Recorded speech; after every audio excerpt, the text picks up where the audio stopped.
Hi, I'm Pernago. It's time to take another look at some Zerg versus a Skozy. I hope you guys are excited about this particular match because it's a continuation of yesterday's cast. We just have different colors, different maps, different spawns, but the same players, same races. It's Zerg here in the top left, being piloted by Grass Eater, aka Single Person. And I believe he is Redwood. Yes, Redwood Zerg. That's a fun color to guess. In the bottom left, we have IAMtheWHEATofGOD, who is eggshell blue. Oh, cyan. I thought it might be cyan, but the name threw me off, I'll be honest. In fact, I'm so allergic to that.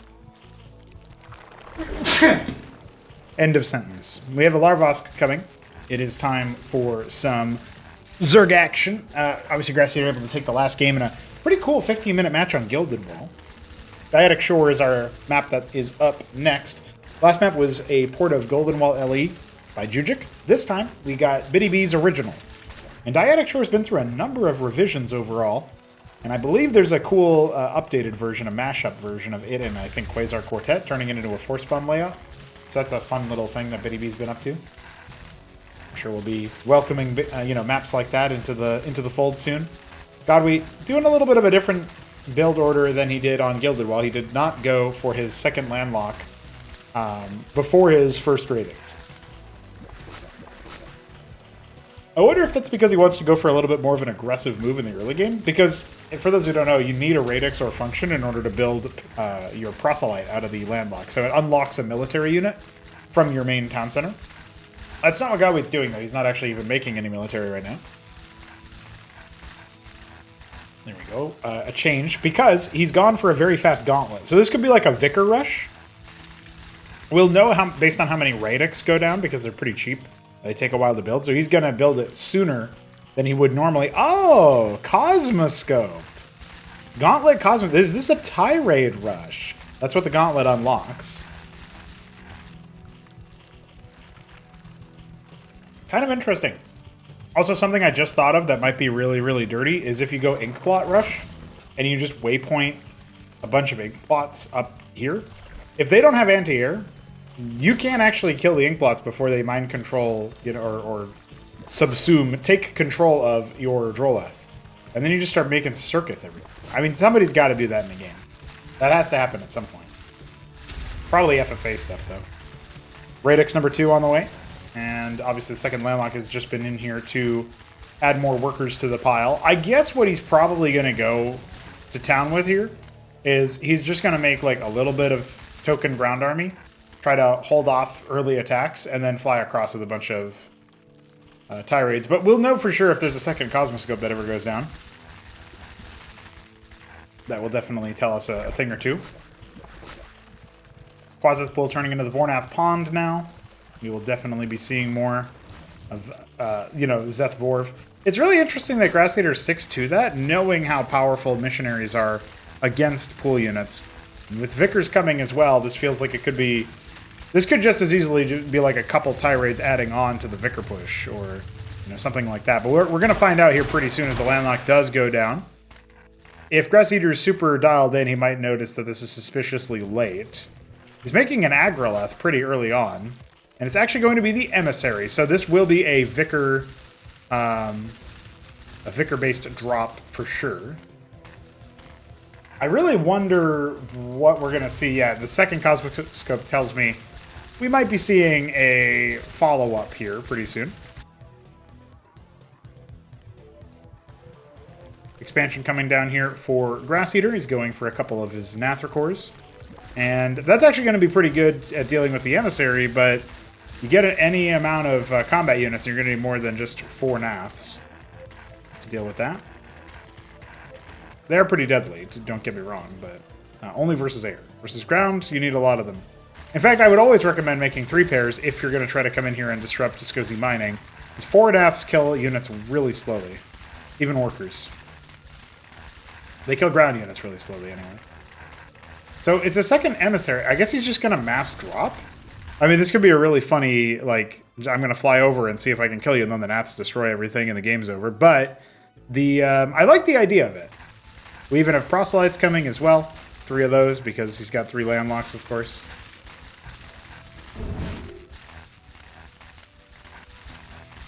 We just saw the remote loading capacity there. That's what that sound effect is in the visual.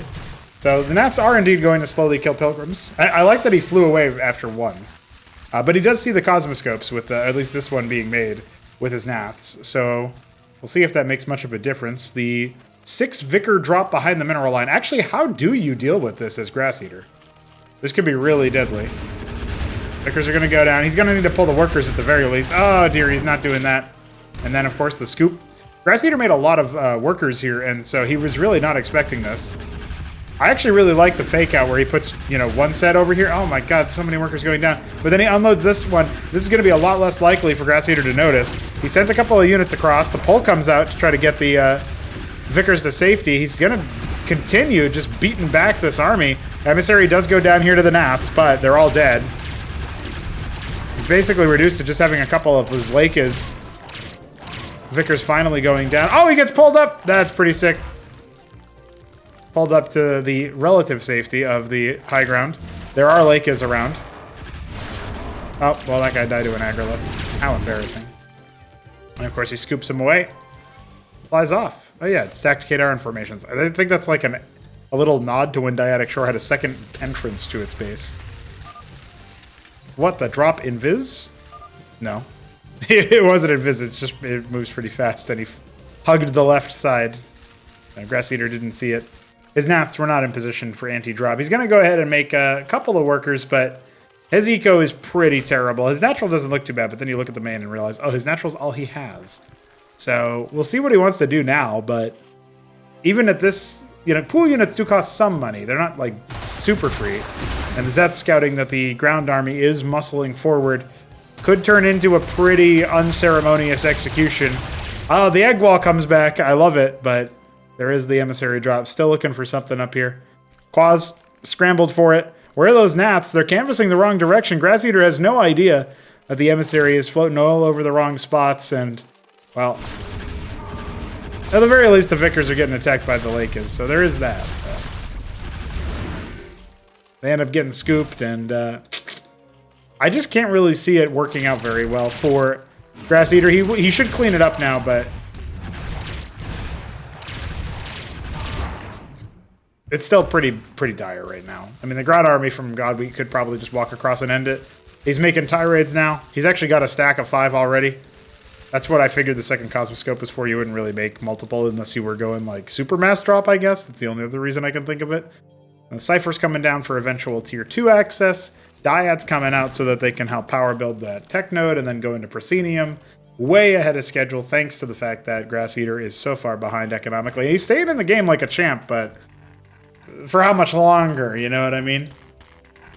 Landlocked Grandstand in the bottom left. Call that the 7 o'clock base, I guess. And definitely going to be a good third base. Tirades are going to come out. I think this just kind of smokes everything. He's got anti-drop, but his only anti-hero are 31 quads, and is that really going to be enough? I mean, he's responding pretty quickly. He didn't burrow his Droleth, which definitely felt like he could. Gnats are going to stick to him. Oh, they might clean it up. No, tirades are okay, actually. Well, he shouldn't have tried to flee that one, actually. He needed all the DPS there, I think, to focus down individual units. But yeah, this is going to get real ugly real quick. If he still had emissaries, he could actually pull the grounded, in air quotes, one a little bit further up, but no dice. All right, well, that is a game that was fairly quick, actually, going the way of the Wheat of God. Let's go ahead and see what's behind Game 3, shall we? Well, we're tied up 1-1 in the 3-game set. These replays are not the only matches that they actually played, but they were the most interesting, according to one player who sent me them. I'll let you guys guess who that might be. The Snow Zerg in the bottom right is going to be Grass Eater. Once again, going for his Kagran first. I mean, this is his 6-pool map, but I guess he's trying to practice other things. Respect. In the bottom left, we have the, I have no idea what this color is. Salmon? Persian orange? Yeah, there's no way I would have guessed that one.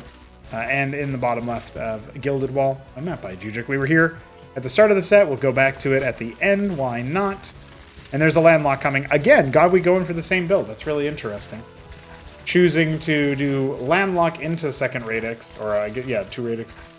on this map in particular. I wonder what the reasoning is behind it, you know? Another pool coming right by the ramp. I never really figured out why Grass Eater likes to put this here, because I always felt like it would kind of flummox your rally out, but as long as you don't surround it with anything else, Zerg structures are pretty forgiving in that respect, I think. So, probably okay.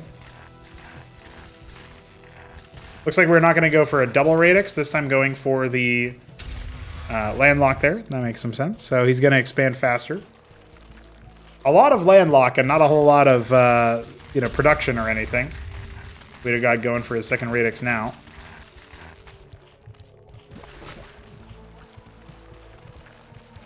This feels eerily like we have the same game being played as game one, but the some things are slightly different, out of sync, and then the colors are different, right? That's kind of what it feels like for me right now.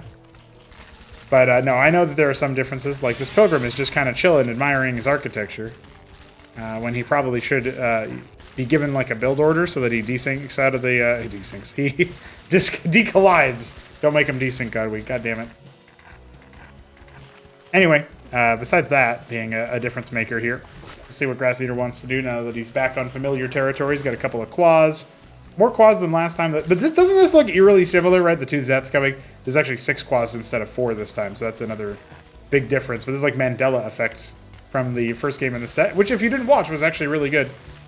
Back and forth there. So definitely an opportunity, it felt like, to go for a different angle in the mid-game. I feel like you can get a lot of value on Gildedwall by raiding situations, raiding isolated base areas. There was one round of a single proselyte, it looks like, and then a whole bunch of pilgrims are being made. So Godweek definitely going to be on the powering side, adding cardinals a little bit earlier than he did before. I mean, it would be really funny if this build can simultaneously, like, expand and attack and tech, because the gauntlet's coming down. Landlock number 4. Okay, so he really does want to power up. But I guess that does give you a lot of flexibility if you think about it, because he's also making another round of proselyte. And this landlock's idle right now, which is boo and hiss. You know, you got to throw tomatoes at Godweek for that one. Got to make worker, dude. Make worker, make unit, win game. Simple as. Zeth is on patrol, it looks like, just watching for drops or anybody trying to hijack the minerals. 3 pairs of Naths, Quas and Zeths, plenty. Guarding that natural as it's being made. No idea right now that the Skozy army is taking shape slowly as opposed to quickly.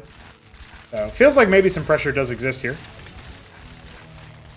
But both of our players agree, having kind of a handshake, not really interacting too much with each other. So I get to tell you guys that donating to streamlabs.com/Prinago makes that bar on the right go up. And when the bar on the right goes up, players earn more money from playing in Acropolis. And we are able to put on more tournaments as well. So yeah, I will be opening up donations for weekend wages and show matches.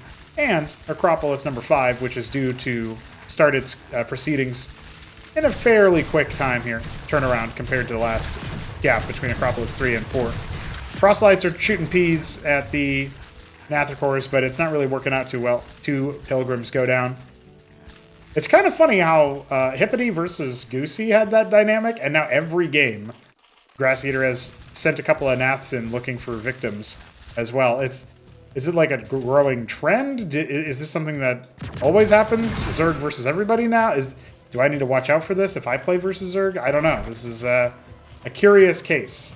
Now, pretty big move out coming out here. A lot of Cardinals. And a lot of Proselytes as well. He's basically spamming out Proselytes.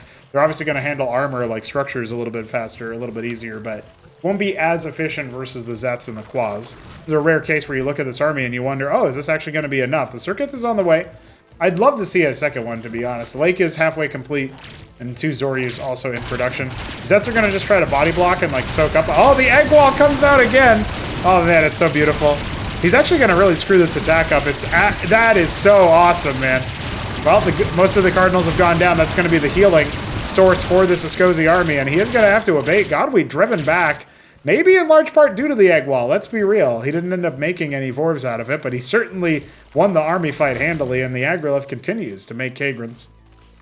Wouldn't mind to see more hatch at this point, since we have a little bit of a float for the Zerg, but he does counter that by making 6 Zoryus, and he's slowly mining away the minerals here in the bottom right.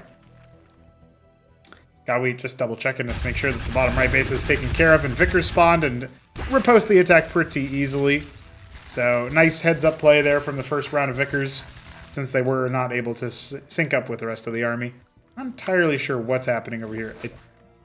I don't think he knows that the bottom right can't be accessed unless he mines out the minerals. So Godwheat's learning. You know, he's an old guy, but you can teach him new tricks, I swear. You know, just check his DMs on Discord if you ever need that. And Chantry halfway complete for him. He's going to be trying to stack up plenty more of those Cloaked Vickers. I mean, people talk about Doran and run-bys, but Cloaked Vicar run-bys can be done at any time in the game, basically. Biddy B, what is that tile? And I'm asking you, even though you didn't make this map. Shit, man, I really fucked that one up. Chujik, what is that tile? That tile... That tile isn't right either. No, it's okay. It's all, that one's more forgiving. Dyads are out, so we are going to see that tier 2 start to be actuated here. Need to get those prosceniums activated. Well, he's going to start adding them, but the Zerg is already on the loose. We got Lakers, we got Zoryus. Could potentially be a problem. The only detection here is standing on top of them right now, unless those proselytes put down islets, in which case you'll have localized detection, but anybody can just walk up and shoot that, so not the best. He's on attack move as well, which is also not the best, and doesn't really give him what he needs. The pull from the Vicar also will handle that. Oh, the Lakers were on... I can't believe that. The Lakers were on hold position. He did the trick. He did the dirty trick, and he's going to maybe get away with murder off the back of it. Multiple prosceniums are going to finish up behind this attack, but is there going to be enough from the Wheat of God? That's the question. You guys also may notice the Lakers return projectile not working. They're bugged on the patch that this was played, so Grass Eater is kind of owning right now, more than even he would had the projectiles been set up properly and working properly at the time. We have since fixed that bug, but he's got to shut down the third base. You know, he's got the Lakers contained, and they're still, you know, scary. I don't know if Godweed has even picked up on the idea that they're not working to the best of their ability. Gnats are guarding the back base here if that's where Godweed chooses to go. A landlock will be going down here momentarily. He does have some Zets covering all the other exits. He's cleared all of the workers that tried to evacuate. And the Vickers are going to clear the first Nath that they see. Whether Grass Eater notices it or not, that back base is going to potentially be under attack. We have some Hydras sort of loose on rally, trying to move. They might be able to turn back around and, you know, reveal the Vickers before they actually happen, but it does look like this base is just going to get ransacked, and the 3 Hydras are not going to be sufficient anyway, even if they were there. Fractals are being made, though. This is exactly the composition we saw win so many trades before. I guess we're missing a little bit of the Ultra Core. And the fight looks like it's being set up just as that back attack is going to happen pretty soon. Shroud not yet upgrading into the Ulgorg. The workers in the gas are being eviscerated right now. They need to evacuate, and somebody else needs to get down here to help them out. Do we have any Zets in the building? Do we have any Hydras? Do we have anything that can move fast here? Because right about now, Godwheat is just marauding, massacring these workers. They're not even going to get all the way into the main base to help mine. But the Zoryus are trying to close ranks. The Lake is pushing forward to get that damage dealt as best they can. Bactal's also doing a ton. And yeah, there'd be so many more dead Ascosi if those projectiles were working, man. Grass Eater accidentally gipping his composition. And we have a lot more cloaked units hovering around that Chantry. I don't actually think the Zerg can break this position. They don't have any front line, so pretty much as soon as... well, the Lakers are actually baiting a lot of the units forward. Hold on. I was going to say, as soon as the Aphorists target the Bactals, you're going to see a very different story, but those Lakers still putting in work, despite everything. There's the push forward. Targeting down the Chantry is a good move here. He burrows a bunch of Lakers on top of each other. That is not a good move, because the Aphorists are going to deal so much splash damage. But it might not matter particularly, as we do have another round of units that have come to try to reset the base. He's going to go ahead and pick the Pilgrim. Get on top of the prosceniums, maybe. The Lake is trying to reveal things for themselves. Well, yeah, that's not really working out for him. That's not really what he wanted. He's trying, but there's so many more Lakers there. Hold on, God, we might be getting boxed in on multiple fronts as the Bactals have rotated all the way over here. The Dyads trying to defend themselves. Deconstruct the Bactalisk. Do it. Deconstruct it. It's not working.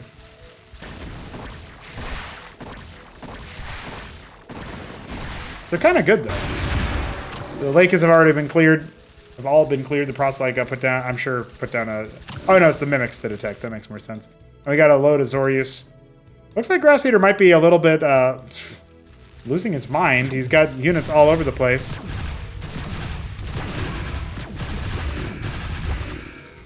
Needs to centralize some kind of force.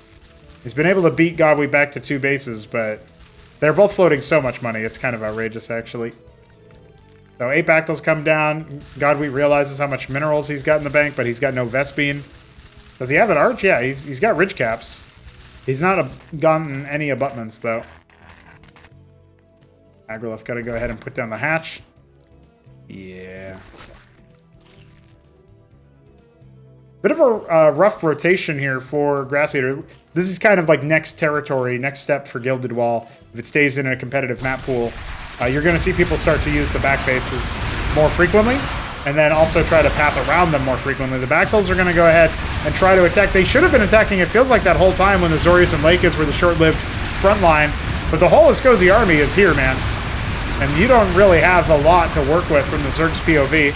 They can maybe try to get Lakers up and running, but he just reset this base. This is expensive. Grass Eater has been down at a worse eco for some time now since that Vicar counterattack really did a number on his forces. And there's so many more Escozy units waiting here inside the main base, or the natural choke. He's not even going to get a chance to cancel the third. Instead, he's just getting shellacked. The proselytes are going to clear the Zorius, and with the Escozy army inside the main base, you got to say GG. Well, that was a pretty cool final game. You know, kind of went every way, every which way there, but we got to see a series of 3 AVZ. I hope you guys enjoyed that. I am going to be keeping an eye out on if Godwheat sticks with the Escozy, and of course I'm assuming Grass Eater will stick with Zerg. He always has. I expect to see them in our Acropolis 5. They've already found their exit in the 4th one. But, you know, it's always good to check out what's going on just one leg below the top of the top. You know, down to the Class 2, down to the Class 3 territory. Who's been doing what and who's having fun? Well, I hope everybody. But GG, we'll be back tomorrow for more Cosmonarchy. I'll see you then.